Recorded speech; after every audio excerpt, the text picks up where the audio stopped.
estava dizendo: por causa desta mesma promessa que vocês têm, outros que vieram antes de vocês foram jogados dentro do fogo e não desistiram. Enfrentaram o leão cara a cara. Eu tive lá 2 vezes na arena. Quando você pisa na areia, onde eles eram jogados, quase mais de 1 quilômetro, e de onde os leões saíam, as feras, a gente se arrepia, a gente volta no tempo. Que coragem! Tudo por conta desta promessa que foi dada a nós.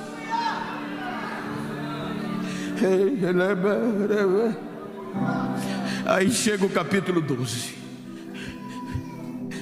Aí olha o que é que ele diz: portanto nós também. Ele está falando para os hebreus e a gente entra de tabela. Portanto nós também, porque para esse escritor o arrebatamento ia terminar com os hebreus. Estava perto, mas Deus estava de olho na gente e não deixou eles entrar sem a gente chegar. Aí trazendo para hoje: portanto nós também, pois que estamos rodeados de uma tão grande nuvem de testemunha, deixemos todo o embaraço que tão de perto nos rodeia e corramos. Com quê? Foi isso aí que me deu esta mensagem: com paciência.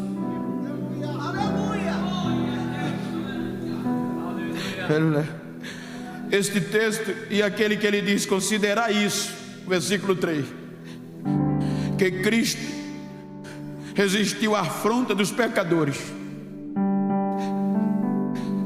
não desistiu da cruz, por um objetivo: para que vocês não enfraqueçam e não desistam da fé.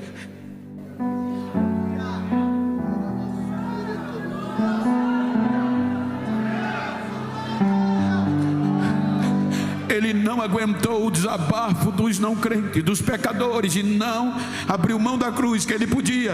Não foi para a gente ser famosos, não foi para sermos garotos de propagandas, não foi simplesmente para termos um cargo,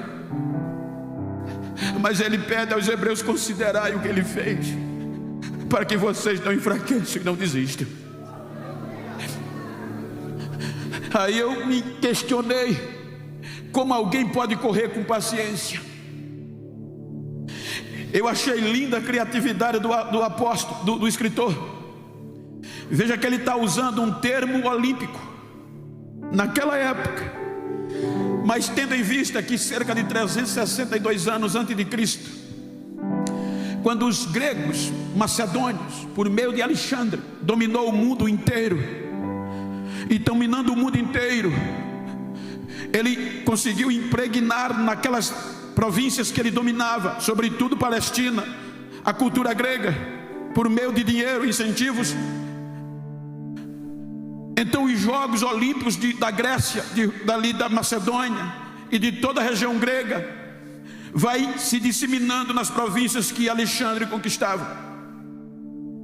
Então diz a história que os hebreus aderiram tanto à nova cultura esportiva, que muitos dos jovens, que na época só homem disputava,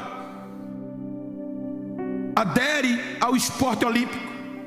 Só que eles tinham que correr nus, e para um hebreu correr nu, com testemunhas, pode olhar, que até hoje, campo de futebol, olhe nas arenas antigas, são circulares, são redondos. E o que é que tem tão próximo dos atletas? Testemunhas, torcedores, para criticar ou aplaudir. Então, para não decepcionar as testemunhas e dar resposta, todo atleta tem que tirar tudo dele que impede de chegar no final.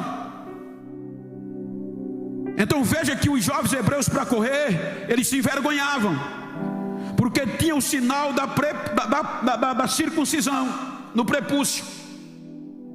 E o sinal da circuncisão era uma aliança entre Deus e Abraão. E por conta da pós-modernidade grega que chegou, eles quebravam a aliança com Deus feita com Abraão e fazia cirurgia e tirava a circuncisão para disputar os esportes gregos. Então, na época de Jesus, isso era muito famoso. Até a língua grega era mais tradicional. Que veja que precisou transliterar a Bíblia, a lei, para o grego. De tão importante que a cultura grega foi no contexto dos hebreus. Aí ele diz, veja que ele está usando um contexto esportivo para motivar os hebreus a não desistirem. Aí ele enaltece: corramos com paciência. Aí eu fui orar, fui ler. Como alguém pode correr com paciência? Vai ficar para trás.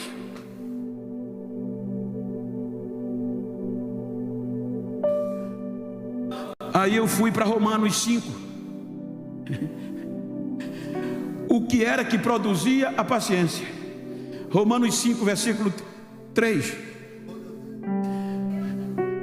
Paulo antes diz que a gente deve se alegrar pelo que Deus fez. E no versículo 3 ele diz: e não somente isso, mas também nos gloriamos nas tribulações, sabendo que a tribulação produz a paciência. Prossiga. E a paciência, a experiência. E a experiência, a esperança. Então não dá para viver sem tribulação. Era isso que os hebreus não estavam entendendo. Porque como eles, nós hoje entendemos que a tribulação é ruim. A tribulação é para nos afastar de Deus. A tribulação é para nos matar. Não. A tribulação é para te dar experiência. A tribulação, ela vem para produzir paciência. A tribulação é Deus querendo te dizer: vem para mais perto de mim. Vem que eu vou te fazer voar. Eu vou te fazer correr. Eu vou te dar experiência. Só vem pela tribulação. Então, quando a tribulação bater, não desiste, dá glória a Deus e se alegra que é Deus te mostrando para o mundo: Ele é meu servo, ela é minha serva. Eu vou acreditar, eu vou trazer ela mais para perto.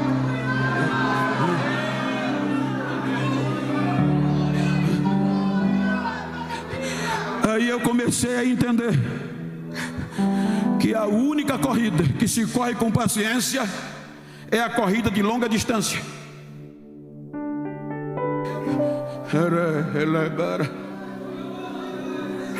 Aí eu entrei no nosso contexto esportivo e na ciência. A corrida curta e a diferença da corrida pela fé, pela corrida literal, é muito grande. Aí eu fui para o documentário de Usain Bolt, o homem mais rápido do mundo. No documentário ele diz que treinou 4 anos incansavelmente, superando os obstáculos, subindo ladeira, descendo, correndo, subindo montanhas, para correr 10 segundos. Olha a diferença. Treinou 4 anos para correr 10 segundos. A corrida curta não tem como correr com paciência, porque você corre preocupado com a posição que vai chegar primeiro. E quem corre preocupado com a posição que vai chegar não pode correr com paciência, porque está preocupado com a posição que vai chegar. E quem corre preocupado com a posição que chega sempre deixa alguém para trás.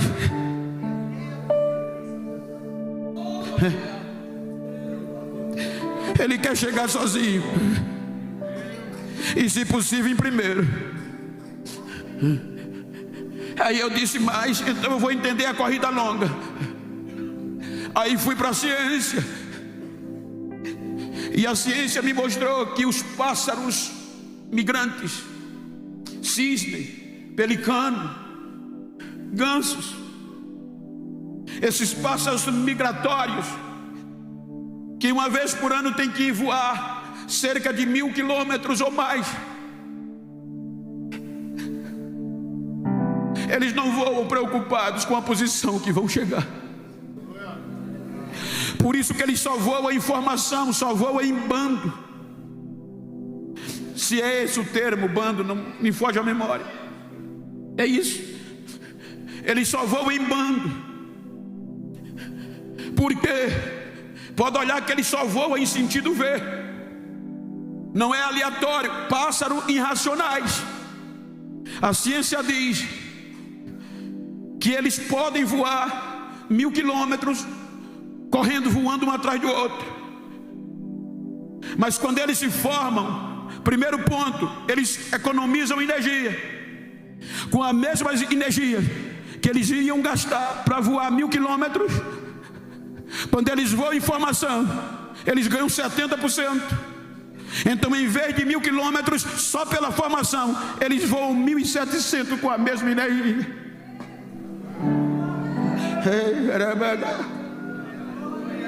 Segundo, a vigilância. Quando eles se formam em V, eles vão preocupados um com o outro, porque quem vai na frente vê o outro, quem vai atrás vê o outro, é um vigiando o outro por causa dos pedradores e dos perigos. Muitas vezes o que vai na frente cansa, sem discutir, ele já toma posição, e quem está mais descansado vai para frente, e assim vão até chegar no destino final.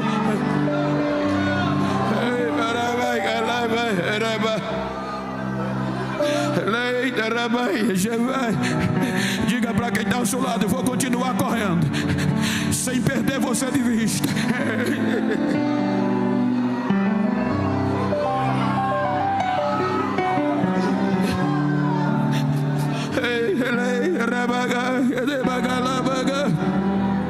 Eu achei lindo o que o Senhor fez hoje aqui, porque muitas vezes a gente chega no culto, a gente chega em congresso e a gente cultua e nem sabe o nome de quem está sentado ao nosso lado. Mas quem corre com paciência, ele não olha, não perde de vista quem está ao seu lado, porque está na mesma corrida e ele não quer chegar sozinho, ele quer chegar com ele.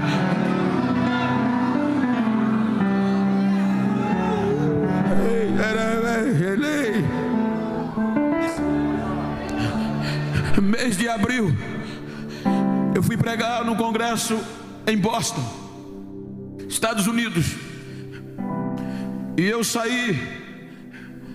Abril foi o período da nossa convenção geral, isso mesmo. Eu saí de Maceió, São Paulo, Nova York, Boston. Só que de São Paulo a Nova York eu fui na primeira classe, e não sabia que ia alguém comigo importante. Eu não paguei passagem, a igreja pagou. Eu não paguei hotel, a igreja pagou. Eu não paguei comida, a igreja pagou. Quando eu cheguei em Nova York, fizemos conexão. Pegamos um voo menor para Boston, que é pertinho. Não dá nem 1 hora de voo. Quando eu entrei no voo, sentou um senhor ao meu lado. Digo senhor com respeito. E ele viu eu falando no celular. Ele disse: o senhor é brasileiro do Brasil? Eu digo: sou. O senhor é de onde? Maceió. Aí eu perguntei: o senhor? Sou do Rio. Aí ele disse: o senhor vai fazer o que em Boston? Eu digo: eu sou pastor, vou ministrar num congresso só, graças a Deus. E o senhor? Sou atleta profissional. O senhor vai fazer o que em Boston? Vou correr a maratona de Boston, a mais famosa do mundo. Eu disse: o senhor treinou muito? Ele disse: muito. Aí eu disse: então o senhor vai chegar em primeiro lugar? Ele disse: não estou nem preocupado, porque quem corre a maratona de Boston não está preocupado com a posição que vai chegar. O objetivo é cruzar a linha final, que são mais de 40 quilômetros, salvo engano. Ele disse: porque quando os meus filhos e netos perguntarem: vovô, papai, o senhor correu a maratona de Boston, a mais famosa? Sim. Eles não vão perguntar se eu ganhei ou cheguei em tal posição. Eles vão perguntar: o senhor cruzou a linha de chegada?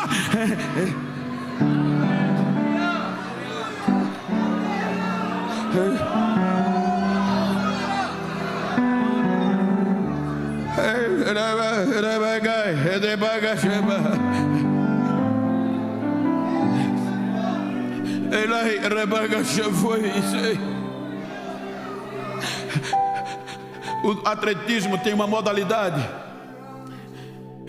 Eu estou usando o contexto esportivo para dar sentido o que o escritor queria dizer, usando o contexto esportivo da sua época para motivar os crentes. Chamada triatlo. E eu procurei um atleta profissional antes de falar isso. Ele disse: o triatlo é conhecido como a corrida do homem de ferro, porque são 51,5 quilômetros, sem direito a parar para descansar. Deu a ordem de largada, 1,5 quilômetro de nado. Saiu da água, não tem direito a descansar. Já pega a bicicleta, 40 quilômetros de ciclismo. Terminou os 40 quilômetros, já larga a bicicleta e tem mais 10 a pé.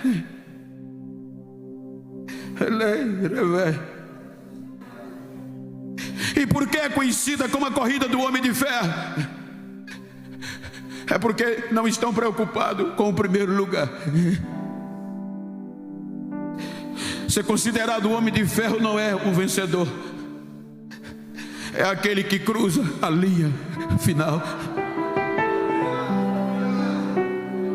Então olha para quem está ao teu lado e diga: ô crente de ferro, estamos na última volta.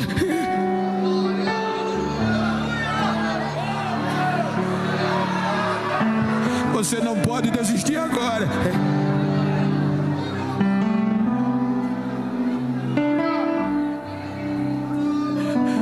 Quando você chegar em casa, é que pregador olha tudo. Pastor, quando você chegar em casa, entre na internet e procure saber da primeira maratona feminina, 1984, e procure o nome de quem venceu. Mas sabe o que está em destaque? O último lugar.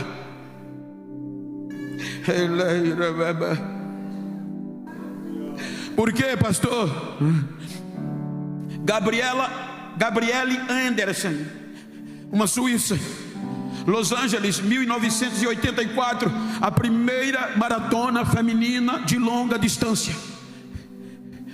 Ela começou a correr e, chegando às últimas voltas, ela perdeu a última estação de águas. E como perdeu a última estação de águas, já bem enfraquecida, piorou. Mas ela não desistiu. Foi perdendo posição. E as testemunhas,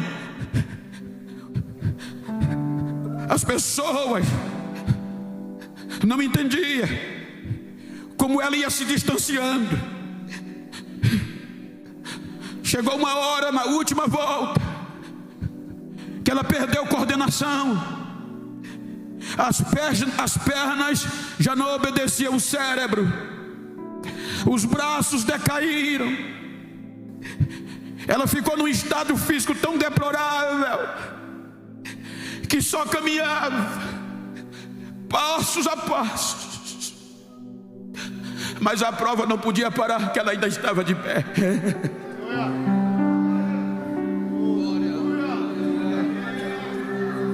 Os médicos correram para socorrer. Quando os médicos vão pegar ela, ela não deixa, ela grita finish, que no inglês finish quer dizer fim. Ela estava querendo dizer: deixe-me chegar ao final, eu preciso chegar no final. E ela vai, e pasma, o ginásio, as testemunhas, inacreditavelmente vão ficando de pé. Todos cruzaram a linha de chegada, e ela caminhando ainda, tropegando, os joelhos tremendo, mas ela não deixou ser interrompida. Quando ela cruzou a linha de chegada, passo a passo, já caiu na mão dos médicos. Quando ela cruza, o ginásio de pé aplaude ela incansavelmente. Pergunta o nome e vê quem chegou em primeiro lugar. Ninguém fala, ninguém lembra, mas Gabriela e Anderson está lá, a mulher aplaudida em último lugar. Isso implica dizer que não vai importar a posição que a gente vai chegar. O coral de um lado, um coral do outro, vai esperar um por um, entrando no céu e aplaudindo de pé. Você chegou, você conseguiu, você chegou, você conseguiu, você chegou, você conseguiu.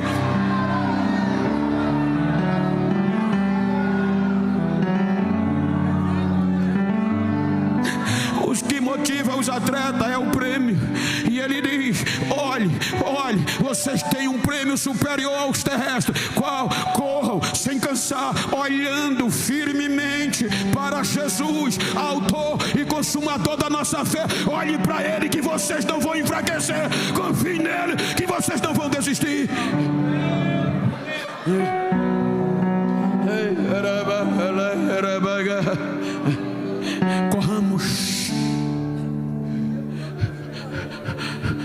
Corramos, coletivo, plural. Ele poderia dizer corra, mas ele diz corramos, um ajudando o outro. Faltou água, eu estou aqui. Está cansado, aqui está o meu ombro. Eu já disse isso, vocês possivelmente já ouviram, mas eu quero dizer de novo. Eu tenho um amigo militar do exército americano, e eu com ele lá nos Estados Unidos conversamos muito, e eu enalteci porque ele guerreou a guerra do Afeganistão, e eu enalteci a coragem de um soldado americano. Aí ele disse: Bento, a coragem que a gente tem é adquirida no alistamento. Quando a gente se alista, nós vamos ser catequizados como qualquer militar. E no treinamento a gente aprende que a vida do companheiro em combate é mais importante do que a minha.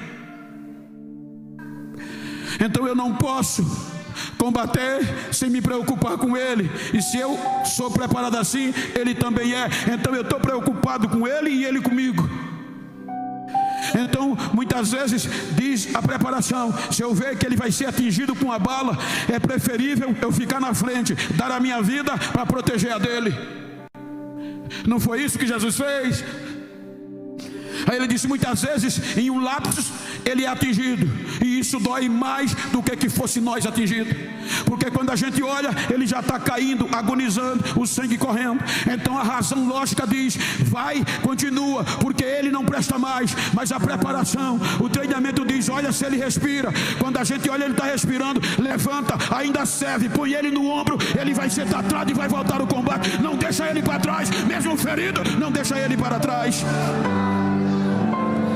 Se você tem intimidade, olhe para quem está ao teu lado e diga: se depender de mim, vamos cruzar juntos, vamos ser aplaudidos juntos.